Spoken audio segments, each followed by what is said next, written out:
repurposing is an efficient way to distribute content, but realize that if it was easy, everyone would be doing it. And that's where the system's come into place. So today we're talking about the pain points of repurposing your content. Grant and I have a lot of experience with this over the past couple of years, so we just wanted to dive deep into it and teach people what we've learned. Yeah. So it's kind of why it sucks a lot sometimes. And also kind of one of the reasons why we have a business in the first place is because we're able to do this for people, and it's challenging to be consistent with it and to stay steady. Because like I said, there's a lot of roadblocks that come in. I don't think it's ever going to be easy. So, I mean, there's some pretty good tools out there that are making it streamlining the process. But at the end of the day, there's a lot of like artistry that goes into it. Yeah. And when we're talking about repurposing, we're talking about it from like creating video clips from long form content, podcasts, webinars. You know, you have a 60-minute episode, and then going in, finding those like 30 to 90-second highlights that you can share across social media. But yeah, Mitch, I'm curious, what do you think is the first thing that like makes it so difficult to do? Well, I'd say the first thing is like the time and then mental energy you have to put into it, obviously. Like you already recorded the episode, maybe you edited it yourself too, to go back and listen again if you haven't like highlighted specific points and pick clips, cut them. Yeah, the whole process essentially, like it takes a lot of concentration too to like really focus and find the best clips that resonate with your audience. So, I mean, first and foremost, it literally is just going to take more hours out of your day. It's kind of like putting like a fourth layer on the cake. I feel like because you Slack messaged me. You're like, Grant, I have like, let's do a video where we talk about adding value to clients and we kind of reroute it and are going to talk about pain points of repurposing. So like, all right, you start with the idea, and then we actually have to show up and record the video, what we're doing right now. Then that's second step. Third step is you actually have to edit it the full length. So you're probably going to listen through the whole thing for that. And then repurposing feels like you're just listening to yourself for like a fourth time again. And it feels weird sometimes. And at a certain point, you get tired of hearing yourself. Like it's like hearing your parents say the same thing over and over and over. Like you gotta do this, you gotta do that. Like, all right, I've heard this. It's not coming across any stronger this time. But yeah, it feels, I think you get burnt out in the editing process sometimes. Totally. I feel that with repurposing, and like sometimes I get to finishing like a full length recording here, and I just don't want to spend any more time with the content. Sometimes I feel like I just want to like, put it out there. Like, but that's one of the pain points, I guess. That feeling. Yeah. And just from experience, like watching one podcast or multiple in a day and choosing clips, like it's so like mentally, it takes so much mental focus that you really can only do like a couple a day, maybe. So if you're trying to like bang out all your content at once, it's not easy. And it's almost like you need to segment so much time. So it's like, do you want to spend your time and energy doing this, or do you want to spend your time and energy, creating another podcast? It's kind of like one of those, you got to weigh your options of where your time is best spent. And I'm a firm believer that repurposing is time well spent, but sometimes there's not enough time in the day. If you do more than just podcasts, maybe it's just one little part of your business. So it's definitely a pain point for people. And it's why like a lot of people don't do it. Yeah. I mean, it isn't easy. It is. So like repurposing happens. It's post-production. I think that would be like the proper filmmaking term for it. You have pre-production where you're planning the content, recording where you're actually recording it, and then editing and post-production.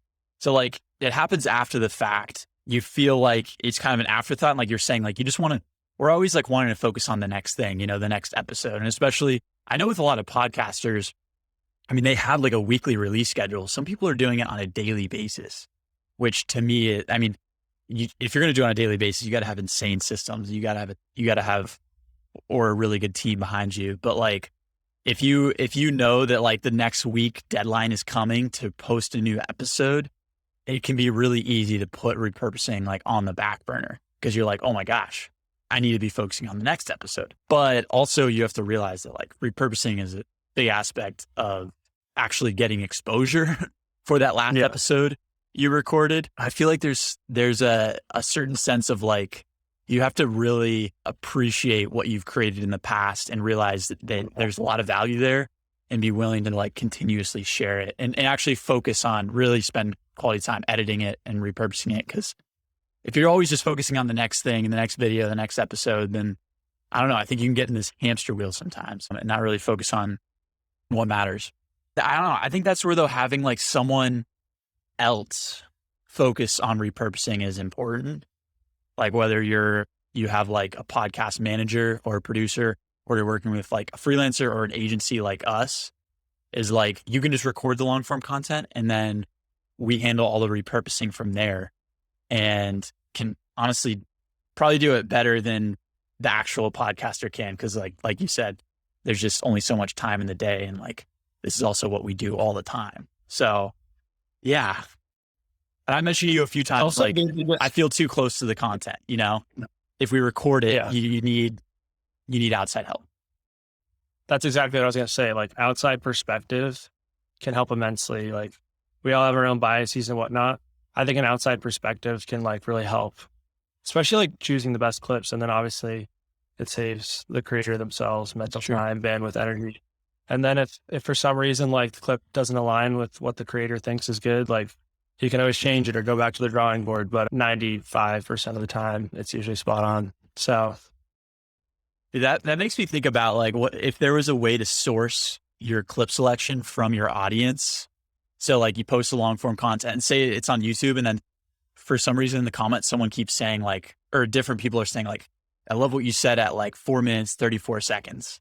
Like that's a great signal that your audience would probably like that clip and you could repurpose that clip. I wish there was a way. I mean, I guess that's one way to use your audience to source clips, but like you said, getting an outside perspective is really important too. Yeah, there are some platforms like that. I just think none of them have caught on. I don't even know like the specific names. They're all like pod something, like pod clip or Anything like the AI clip selection. No, I think people actually submit clips they like, but it's kind of just like it looks like the Apple like podcast cover, and somebody like pressed from this to this. I don't think it like gives you much context or anything, but it's like this was a good clip about X, which is really cool. And if you're a bigger podcaster, maybe you could go into these platforms and see what people are like choosing, and then be like, oh, just repurpose this, instead of having somebody go through the whole episode and decide. Crowdsourcing would be so cool, because even if you're just crowdsourcing from, 10 people, or it doesn't have to be that many, but if multiple people pick like the same clip, there's chances it's going to resonate with a lot more people. Yeah. Yeah. I think the hard part with crowdsourcing is that the timing of it, like you want to start putting out your repurposed clips, like kind of maybe the same day as your long form content, and drip that out over the next week. But if you're going to need to get quick feedback from people. Yeah. So it's not realistic. I think YouTube has this thing where it shows you audience retention, and at certain points it'll show a spike. And if there's a spike, that means people are like pausing and potentially rewatching the content. And that's like a really good signal that piece of the video was like particularly interesting, or like people need to do a double take. And then from there, the next week, you could always use that feedback to actually, like we were saying, like choose that clip and share it. But yeah, I don't know. I think it comes down to like whoever's selecting clips for you just needs to have a pulse on who your audience is, like what they're going to care about. And I think that gives people like a much better upper hand on selecting clips that are relevant and they'll actually perform well. So yeah. Do you want to talk about like why selecting clips is such a big pain point and what makes it so difficult? I feel like we kind of went on a tangent here about that, but I think we could go more into depth on that topic. Yeah. So finding specific things that, resonate with whether it be a company or an individual's audience, is not always the easiest thing, depending on who the guest is, what's going on. So you really need to be focused on those things. And it'll definitely help if you like build out a document of sorts, or have like a little resource center where like, some of the key value propositions or like the key messages that are trying to be spread. So, which is more like a mental energy and focusing thing. Also, just like what's relevant, like maybe 15 seconds here was relevant, but then they kind of rambled on and it didn't end up being that good. And then you have to come down and add this part to that part.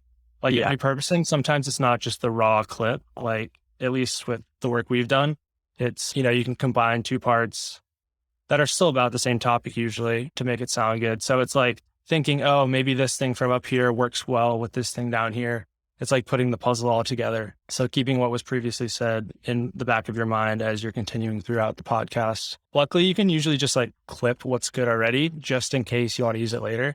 Totally recommend, especially if you're using a tool like Descript. Like if you think anything might be good, just clip it. And then you can always go back instead of like putting a highlight here and then being like, oh, I got to like refigure out what this entire clip was. Clip it, title it, give it organization is really important there. But I think that what people don't realize with clip selection too is that you have to tell a full story with the clip. So like in order for a story to be good, you need to have a beginning, a middle, and an end, which is like the most vague way to say it. But you need to have like a hook, which grabs people's attention. It could be a question or it could be like a thought-provoking statement. Then you need to have the meat of the video, which is like the conflict and maybe why that's a problem, kind of building the tension. Then you need a resolution at the end, which is like, all right, maybe this is how you solve that problem, or this is what we did in, our journey to solve that problem. So like really all these clips that you're selecting for repurposing, they have to tell a story in and of themselves. Like they can't just be a random 1-minute clip from your podcast, because most of the time when you're doing long form content, like you're drawing stories out, maybe sometimes too long. And you just simply, from what we've seen, videos that perform best on social media, if you can get the same point and story across in 30 seconds versus 90 seconds, the 30-second one is going to win out. But then the challenge becomes like, all right, can you tell a full story arc in 30 seconds? Like, it's like that saying, like, written you a shorter letter, but I didn't have enough time. It's like, it takes a lot of time to say everything, or it takes a lot of patience and editing to say everything you want to say and make it a short end product. So yeah, that's something I think if you have video editing experience, if you have like writing experience, blog editing, or maybe you're just a really good storyteller, like, and you can tell jokes, like, I think you're going to have a leg up on the clip selection process, which is, I think that is the most artistic part of what we do, is what clips matter. So yeah, it makes me think. That is so true. I was going to ask if we should have our client, like, what would our service look like if we just had our clients select clips for us, and then they just sent us the. Yeah, and they probably wouldn't be as coherent of stories, or they would kind of ramble on a bit more. I mean, you basically said exactly. It's like compressing stories takes a lot of time, effort, and just like knowledge of past experience doing it. So they would still be solid, but I think they wouldn't be as concise and would probably lose people's attention if it was just the clip without any editing, realistically. Yeah, that's fair. I think also I feel like they just might not every time. Some people might not do it. Yeah.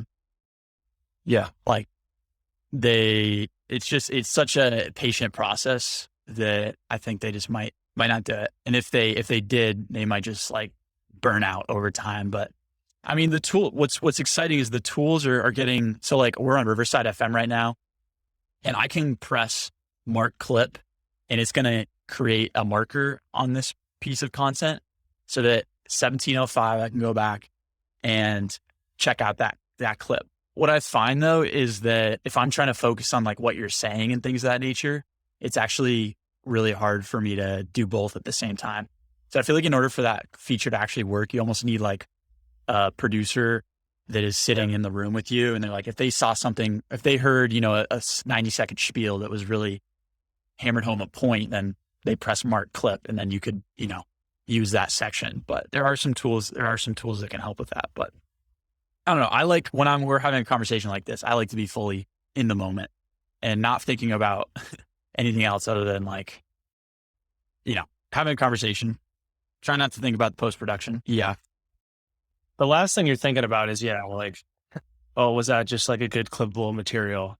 Like you're in the moment, like listening to the person or speaking to your next point or whatever's going on. So yeah. And like you said, it's nice to have like a third party, but that would solve a lot of things to have a third party, and a lot of people just don't have it, unfortunately. I think that, you need the resources to have it. I wanted to ask, how annoying is it when people guessed, they just keep saying like they or like this in their replies, or like instead of being specific and saying like I met with, Jeff, they say I met with them or he. And then in the repurposing process, you have no idea who they're talking about. Like, I think that is something that you should give some forethought into when you're actually speaking on a podcast, knowing that like, all right, this podcast will probably be repurposed in the future. You need to be specific and reiterate. Most people, don't have that perspective. And I like understand it because it's one of those things, again, like where you're in the moment, just having a conversation. But like a classic example of what you just said is like, people said like I was talking about earlier, like, as if everything about the topic they were talking about earlier. Yeah. And honestly, in a lot of instances, like you either have to like cut that part out, and if it still makes sense, like keep it, or maybe just pick a new clip entirely. Or like I said, if you can somehow piece what they were talking about before with the rest of the story. Yeah, it's literally like a jigsaw puzzle. So sometimes people ask me, they say, hey, Grant, how does your video repurposing service work? Figured I'd show you that today. So maybe you've put a ton of time and effort into creating this piece of long form content and you feel like it's kind of stuck behind bars, maybe lost in the black hole of the internet. So you drop it in a box and you send it our way. All right, I feel like there's gonna be some pretty good gems in here.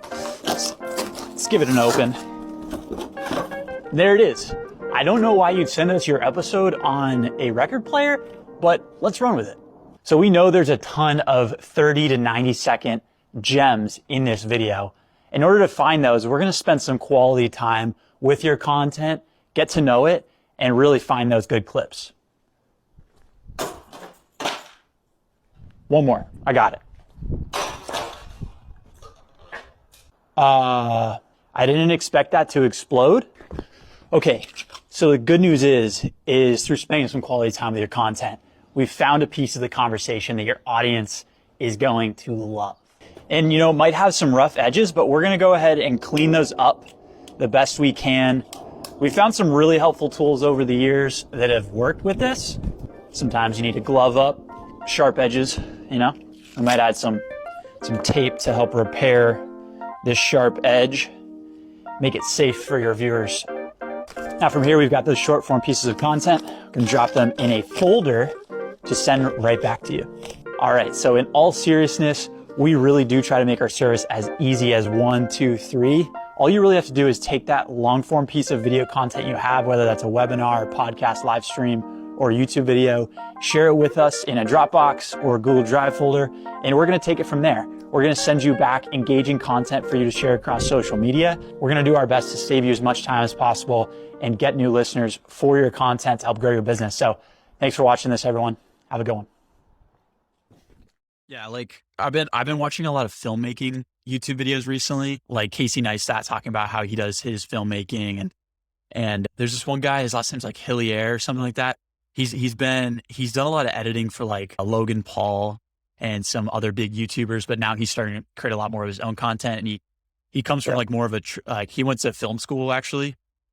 I think most successful YouTubers don't go to film school, but he like tries to break down like what makes a story good, essentially. Like, why is Finding Nemo such an amazing movie? Like, what makes you care about the character so much? And I don't really know where I'm going this with, but because you go through like the turn we're talking about story arc. Oh, so they talk about how like the story is in the edit, and the editing is such an important part of actually telling the story you're trying to communicate. Like you could use some pretty crappy footage and turn it into a masterpiece if you really are an exceptional editor. The same thing, authors say it all the time too. Like, editing is the most important process that they go through. Like the writing is like what they start with, obviously, but the editing and most importantly, like what they take out is just as important as what you put in. And that's why you got to have people edit your copy, like outside people, because it probably makes sense in your head, but it's unlikely to actually make sense in other people's heads unless you do some editing. So stories in the edit. That's the moral of that story. Yeah. And as you're picking clips too, especially if you're using things like B-roll or like custom animations or text animations in your actual like repurposing efforts, it's important to think while you're picking the clips, like what can be represented visually in a good storytelling, like tight manner, which is kind of like a step above. Like maybe you're just like repurposing your clips and throwing subtitles on them and posting them. But if you're getting more nuanced and like really trying to get really good engagement, it's important to think, all right, I got to craft a story with these words that I can also tell visually in my content. Yeah, the visuals are really, really exciting to me. This is something we've added into our service over the past like 6 months is adding background and B-roll. Cause I think that the two talking heads on the screen, like obviously if you're a great storyteller, you can capture people's attention, but adding those visuals just adds another level to it. And then text animation as well. But yeah, I think that's best left up to like the podcaster, the initial content creator. Like you've already done most of the work to like tell the initial story. Like having editors who really know what they're doing with video is like, they can really help polish that story and take it to the next level. So yeah. If you did want to do it yourself though, I mean, that is another pain point. Like probably would be pretty easy for you to add subtitles, although the technologies right now, they're probably about 95% accurate. If you wanted 100% accurate, you're going to have to make some changes realistically. You could use a rev.com. Yeah. I've noticed they're like good, but definitely not 100%. They're probably closer to like 98 or 99%. So that obviously is like a subtle pain point, because then not only are you watching like the clip for like a fourth time during the selection of clips, then you watch it a fifth time to subtitle it, or maybe a sixth too, because you're probably going to want to double check. So that's a pain in the butt. And then also, of course, like if you want to add any B-roll or do the text animation yourself. Yeah, if you want to make your content like really good and pop, because it's hard to get that reach on the internet these days without some sort of pizzazz, whether it be in the first 10 seconds or throughout the whole video.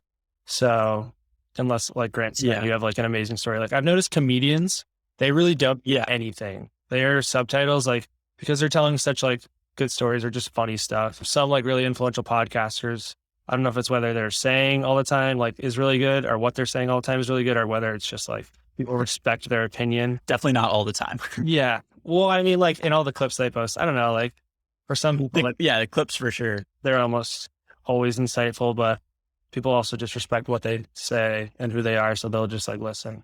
But for us trying to get to that point, adding the subtitles, B-roll, text animation, it's important, but it's also like very annoying to do and takes time and a lot of effort. Yeah. It makes me think about how to like, as when you're being taught like public speaking, we did a lot of presentations in college, but like ideally, like if you could just capture the audience through your words and through your speaking, like that's what the best speakers do. They're just such good speakers. They have such great stories where like they don't need a PowerPoint presentation behind them to like showcase what they're doing. I think that you can artfully do it, but if you're having to overdo it, then, maybe you need to spend a little bit better time honing your speaking skills and making that story more concise. Again, though, that's kind of like what the repurposing process is doing, is like you're taking kind of your long form content, like your scattered thoughts, your scattered stories, and then you're able to bring them together in a way that it just makes more sense and actually holds people's attention, which is what it's all about. So it's usually though, like in the past, if you're public speaking, like all of your thinking and like your planning is done kind of like in private, and then you show up to the stage and like you have a perfectly polished product. But I feel like the best public speakers now, or like the biggest communicators on earth, like content creators, podcasters, YouTubers, like they also create a lot of scattered content as well, especially podcasters. Like it's unstructured. It's just flows like what we're doing right now. And then again, like the story is in like the edit that you do afterwards. So, which is cool. I think it's cool to see how people like work through a story in their head. And I was listening to an episode with Jerry Seinfeld and Tim Ferriss. Have you listened? I have spent some time. I think it was like 2 or 3 years ago, but like Jerry Seinfeld is like a quick-witted comedian when he's on stage. But like in that conversation, you could see him and hear him like thinking about what he had to say, like struggling through some stories, honestly. And not every single one of his stories was, like perfectly on point and punny. And I think people expect like comedians sometimes to just always be funny. Yeah. But like the comedic acts that you see like on stage is that's a result of practice and like really honing a story. So I don't know. It's cool to be able to see communicators, comedians, like podcasters, like, politicians, like go on a podcast and struggle with their words to some extent and have to work through their ideas. Cause I think you learn a lot about someone by the way that they are like the way they're telling stories in like an unstructured format. So yeah, that's kind of another tangent. Yeah. But I mean, that is a nice part of it excites me about what we do. repurposing as well. It's like, it almost takes the pressure off in a way for you to be like perfect all the time. Like this is an opportunity when you repurpose to like put out something really good, like one of your best ideas or stories. And then in the long form content, like you still obviously want to be good, but what I'm trying to say is basically like the repurposed clips, your best stories can get a lot of reach by just using those. And like, maybe you don't have gold the rest of the episode, but at least you have that out of it as well that you can post and share with people. Yeah. I like not feeling the pressure. Like we show up to these and we have a few talking points, but we kind of just let our mind roam. And that made me think. So like when I'm creating content and like scripting something, like I posted a video on LinkedIn about how to add B-roll to your podcast clips today. And I got to reach into my trash can. What I do in order to create that is I create a script, I print it out. Because like once it's printed out, I feel like, all right, I have something that's like ready to go. I can record it. And I have this feeling though, when I create content, it has to be so quick and to the point and like concise and perfect sometimes that it definitely can hold me back at times. And then on the flip side is there's this one disc golf podcast that I've been listening to a lot recently. It's called From Foundation Disc Golf. It's with like Trevor, Hunter, and Brody Smith, who I'll listen to like an hour-long episode. In the first 5 minutes, they're talking about nothing, absolutely nothing. Like they may as well, they're talking about what they had for lunch that day. Like they're talking about whatever, like how their drive was, like Water cooler talk to the next course. Yeah.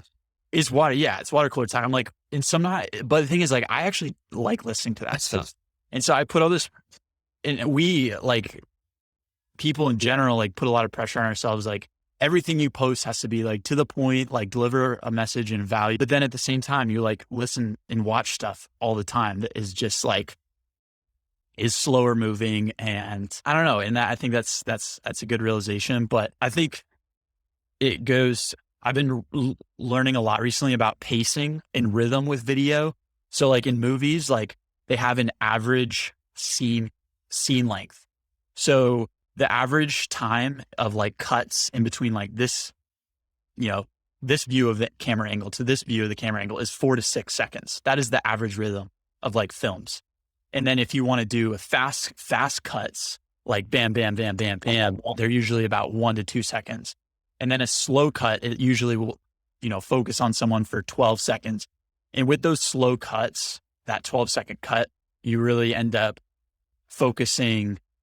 It draws your attention back in, and it's kind of like call it like the calm before the storm, where it really draws your attention. And like, I think that my point is that it's important to think about switching up your rhythm with content sometimes. And that's one of the cool things about repurposing is that like, we're going from a really slow rhythmic type of content where you and I are kind of just going back and forth and talking but then you can take out repurposed clips where it's like quick hit, 30 seconds, you get the point across. But then people also can like spend more quality time with you if they want to work with the long or just watch the long form content as well.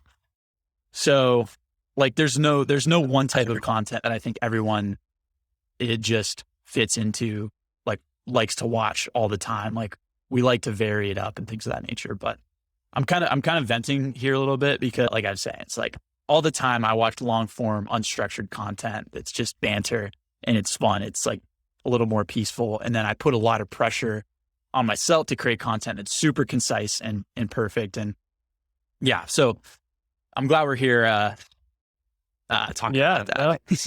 Let it all out. I mean, the pressure's off. You have people that can find you some gems in there, and you can banter all you want, tell a story here or there when it comes up, and the team's behind you to cut that out, which is good. Yeah. By the way, your mom texted me the other day about she texted me about like she saw one of our recent videos, like the long. I'm not sure if she watches them. I couldn't. She hasn't told me if she does. Maybe but she loves to like them on Twitter or whatnot, I think. Yeah. Oh, that's her. I wasn't sure if that was that was her. Your mom. But she was like, the fact that you guys get to like share your opinions and like share stuff online is like, that's like one of the greatest freedoms like in the world. And I've never really thought about that in the past though. Like how the fact that we just get to share what's on our mind and like our perspectives is like an amazing like privilege and freedom that a lot of people don't have. Without fear of like Richard or anything too. Like nobody's gonna come and tell us. Even within corporate companies, like if you want to create content, like and post it on your LinkedIn, sometimes you're gonna have to share that with like the HR or like the compliance team. And it's like, all right, are you saying what's exactly on brand? Like the fact that we can just share and say kind of whatever we want. Like obviously you and I have natural filters and we, think we have a good head on our shoulders there, but like we can kind of like talk about whatever we want. And I don't know, that's like a cool freedom. She just got me thinking about that. Philosophical insights. She's great. But should we bring it back to what makes repurposing so hard? Yeah, I feel like I think I just thought of too, which is newer for us. People have been doing it for a little while now though too, there's obviously different types of repurposing you can do as well as far as like selecting clips. So what I'm speaking to is like you can do a short form clip, which might be anywhere from like, we were talking about packing a story into 30 seconds. We always like to do it like less than 90 seconds, ideally. Less than a minute's the best. But then there's also what we like to call topic clips, which is like maybe 2 minutes to 10 minutes. Could even be a little bit longer if you want. And that is where maybe you do have the opportunity to tell a longer story. Maybe it's some banter between you and the guest. And so having those types of clips in the back of your mind as well while you're selecting, like which would be a good short story and which would be a longer one that people might want to just like, it's almost like they're hanging out with you in the room and like want to listen in and they're like binging, and it's okay to like not be perfect. Like those you don't really want to edit as much. Like maybe you take out filler words and whatnot. But yeah. So in the back of your mind, if you want to do like the full repurposing job, then having those two different, like what's a good social clip and then what's a good topic clip that you can post to like the various platforms in different ways. And what do you think the two like biggest like advantages of each type of content are? Like social clips help with this, like topic clips help with this type of growth. So, because you want to go first? You want me to voice my opinions? No, you go ahead. Like why do you need both? Like obviously everyone has the long form content, but then a lot of people want to do short social clips for like TikTok, but then like, why do you need 6-minute topic clips? Yeah. So social clips, I feel like we all kind of know this, mostly to bring in new eyes. I mean, we're still posting them to all the platforms where our current listeners are, but I feel like the biggest advantage of them is posting them on a place like TikTok, IG Reels, YouTube Shorts, where you're getting potential new eyes. And then if you kind of keep going down the funnel, like topic clips are the second step in that, where people come to watch. And I feel like it's hard to get to know somebody in those quick, short, concise videos on the social clips. But when you get somebody on your YouTube page or maybe your website, if you're like running a Patreon or something, and they're watching the 2 to 10 minute clips, they can really get to know you. And that's where I think the real like loyalty and like trust builds, whether you're trusting them about a specific topic or you just become a loyal fan because you think they're like entertaining or funny and they have like cool guests. So that's kind of like, and I like to think of it as like a binge bank. Like people go to Netflix to binge. People also go to YouTube now to binge stuff. And say you have like a favorite creator like Tim Ferriss, Lex Friedman, Logan Paul. I know people love him. He has this buddy Mike too, that people love like binging his stuff. And they have these like all these clips that are, you know, whether it be, like I said, 2 minutes long. I mean, most of them are around like 8 minutes, I would say. And you can really get to like know a person after watching a couple of them. And then once that trust is built, I mean, you have a much higher chance of getting people to listen to your long form content, whether it be a longer video, whether it be a longer podcast. So it's almost like, in my eyes, a natural funnel progression of first to become aware, not to be business schooly, and then you like build that trust and loyalty, and then they keep coming back to listen to every episode just because like they know you like you, or yeah, they know they like you after watching all that content or listening to all that content. Do you have a similar perspective? Yeah, I like.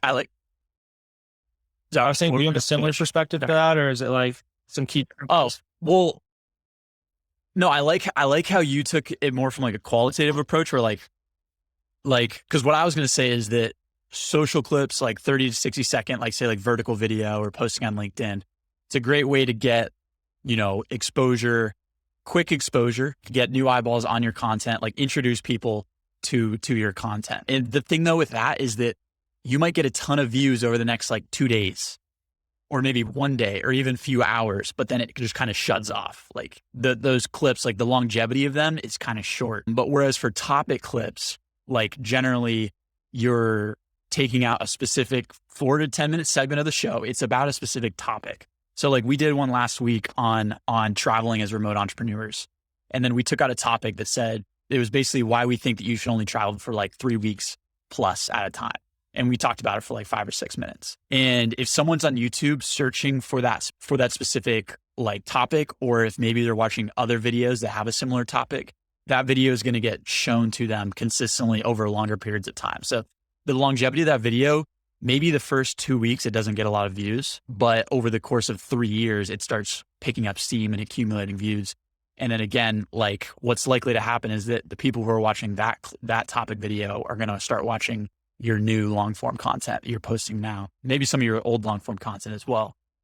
But the longevity is a little bit different. So yeah. So I think you have to balance that out. And especially as you realize that like when we're creating content, like you can really quickly get caught in a hamster wheel. Like I've said a few times, and like just, you wake up, you're like, all right, well, what are we going to create today? And then, you know, and you post it and then it gets some engagement. And then tomorrow you wake up and you're like, all right, what are we going to post today?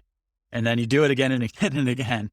And, you know, that may be a stage you go through. You have to figure out how to get out of that. And I think thinking about ways to make your content last longer and have like a longer half-life is a really good way to do that, because you know that the content you posted 3 months ago is also going to be accruing views and accruing exposure for you and your business. So that has been, yeah, I think that's the main thing for me is that like, yeah, you're going to get a lot of views on your social clips, the short ones, but it's going to cut off after a short period of time. And then with topic clips, like you have the potential to get exposure for a longer period of time with that.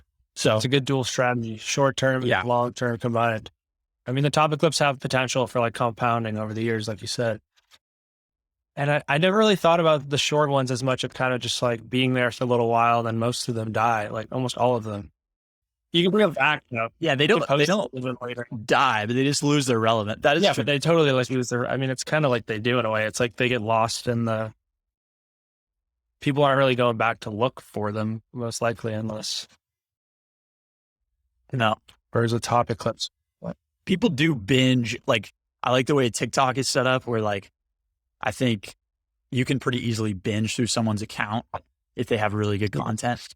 So, but it's also had me thinking, different subject, but like we live in like one of the first generations where like theoretically, like this video that we're creating and posting could last for like an infinite amount of time, like into history. And right now I'm reading like a history book about this like this murder that happened in New Mexico in like the 1950s. And like so much of that history is just scattered and lost. But like, do you think that like 1,000, 2,000 years from now, our grandkids might like watch this interview? Well, they would be our great, great, great, great, great grandkids might watch this and get to see what we were thinking. Will humans even be around then? I don't know. It's just a crazy thing. I think, like, let's just say our kids, though, like, they'll be able to see, what we were thinking when we were 25 at this point in our lives. Maybe I'm thinking. Yeah. Oh, who knows what could happen in 1,000 years? Or I was like, maybe our content gets taken off the internet or something crazy happens. So, but like, I feel like we need thumb drives. Yes, basically. Computers don't even exist anymore. You just like watch it inside your own mind. I think we're already doing. Elon's getting there with Neuralink. Yeah, but that's cool. I think people need to think more about that. Like the fact that, you're creating today, like that stuff's going to last for a long time. So, and just telling your story has a lot of value. But bring up one thing about like like you said, if you have a social clip, like you can post that again. I totally agree with that. Like you have a social clip that performed well in the past, bring it back 6 months from now, because you're going to have new followers. Also, people forget. And if they liked it in the past, like I think you'll like it again, right? So and even if they didn't like it because it's more relevant, repurposing, like you had one that didn't perform well, but like it becomes time to like post that. Like just because it didn't perform well the first time doesn't mean maybe if it doesn't perform well twice, kill it. Yeah. Anyways, yeah, and post it to a new platform. So it's funny because like Gary Vee all the time, he's like making hot takes, and then 3 years into the future, 7 years into the future, he'll like go back to this hot take he made. And it'd be like, see guys, like I was right. I said this in 2014. And, obviously, and he admits to it. It's like for every 10 things he said that were wrong, like, probably one was right. He does have a pretty good like idea on like big trends going into the future, but obviously like no one is truly clairvoyant. So not even the great Gary Vee. But I think that like repurposing sometimes can feel repetitious, like as a content creator. It feels like, to me, sometimes I feel bad about just continuous like regurgitating content. I feel that's what it feels like sometimes, but I don't think that's what it feels like to the audience. I don't know. Again, this is more of a mindset thing. How to get over that? I'm not sure. Well, I mean, realistically, most people in the world haven't seen that definitely haven't seen that piece of content. So, maybe you hit somebody and they've seen it again. All right, they keep scrolling. I don't think it's going to put too much of a damper on their day, but then the, 6 point, however many billion people there are that haven't seen it, or however many that have smartphones and downloaded TikTok or whatever you've 85%. Yeah. Yeah. I think it's totally just like a mindset shift and like reminding yourself that it is okay. And especially like if you're posting like helpful stuff that it might help somebody, like, who cares? Maybe the same one person saw it and they need to be reminded again. Like they forgot to like actually go take action. Yeah. Like, oh, let me try this Canva tip, etc. Yeah. As long as it's like helpful and like in good heart, good spirits, I don't think, you shouldn't double think it. Should rush it. Don't spam people, but like posting the same content twice is fine. I think. And maybe it feels like worse at like yourself, because maybe if you were the person that edited that content too, and you've listened to it 8 times already through the editing process, like you spent so much time with that content, maybe like each additional time you post it just feels like another time. You're like, you're having to listen to it again. But for your audience, like they may have never even seen it at all. So yeah, getting over that guilt is important, and realizing that it's like, if you truly believe that your content is helpful, and then you should not feel guilt about trying to get it in front of people and reminding them of your ideas. Because also there's a lot of bad content out there that just is like not really, it's just noise, and if your content actually is bringing something of value and making it is like honest, and then you're doing the world a service by at least adding like good, positive, constructive messages to the internet consistently. So maybe that is the key to get over the guilt, is just like really putting your best foot forward and trying your best on every single piece of content you create. And like, if you feel like you're half-assing something and just cutting up something to throw out there, like maybe it's a sign you should feel guilty. So maybe it's just like, That's true. yeah, I mean, maybe a little healthy amount of guilt is good to make sure like you're putting out something really good and useful, like you said. Just a different way to look at it. That's very true. Yeah. Healthy amount of guilt. I like that. All right. Should we end it there? Do you have any other like closing ideas? I think that we kind of talked a lot of random things, Yeah. which is great. But I mean, just the major closing thoughts. I find, Go ahead. yeah, go ahead. Well, I was going to say, and then you do the closing thought, is that like when we come into these videos together with like a clear agenda and like topics, I think we like, and maybe we felt like this at the beginning of the conversation, but like we can kind of just go from point to point and it's just not fun. It's like, I don't think it's fun to watch either, but like not putting pressure on ourselves, like you were saying earlier, is like the way to have fun with it and do it consistently. So yeah. And it always just makes it flow better too. So what did you have to say? Yep. But I was just going to close it out with like the repurposing process, like is hard. Definitely like give yourself a break. It takes a lot of like mental energy and time. I mean, the best thing you can do is like just start to create systems and habits that help you repurpose consistently. And then hopefully you get to a point where you can have somebody help or hire someone, whether it could even be through Upwork. There are some people on there who are great to work with and aren't going to absolutely break your bank. It's hard. We know it's hard, but it's worth it. So I guess the closing thought is just, yeah, there are a lot of pain points, but it is worth going through the process and you just got to find the right systems and habits to do it. Yeah. And it made me think about how like a lot of people, I see this on social media all the time when people are talking about repurposing, they're like, this is how I create 1 year's worth of content in 3 days. Like, this is how I repurpose 30 clips from my one podcast episode. And they make it sound so simple and easy. But then when you get to doing it, you realize actually people say it's simple and easy, but it's not. It's like when people are online talking about meditation, like, you know, peacefulness is so easy. It's so simple. Just meditate or like just exercise. And it's like, yeah, like maybe saying it is simple and easy, but like actually doing it is another thing. So I think that you do have to don't listen to them basically. Like, yeah, repurposing is an efficient way to distribute content, but realize that if it was easy, everyone would be doing it. And that's where the systems come into place, like you're talking about. So got to have the right people in place, like have the right expectations and just have a good plan. So yeah. The more you do it, the better you get at it. And the quicker you get at it too. Doing it well. Reps. All reps. Cool. All right. Well, I guess it's time to get repurposing. Yes, absolutely. Yo. This video. Do some editing right after this. Cool. All right. I'm going to close it out. Stop.